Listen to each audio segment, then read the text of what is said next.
Hey everybody, my name is Marcus, and in this video I will show you a simple way how you can encache weapon. Encache, I don't know how to say that word, but you know what the word I mean. So you just want to press escape and then just go to like your character that you got, and I got like weapons here, right? So what you want to do is just simply click here on encache, encache. I don't know how to read that, and I'm going to okay this weapon here.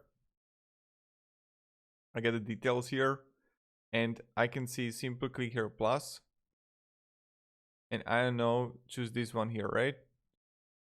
Or this one. And then I'll click required, right? Confirm. And this is pretty much how you do it. So yeah. And that's pretty much it. So thank you very much everybody for watching. If you have any questions, guys, ask me down in the comments. I'll be really happy to help you.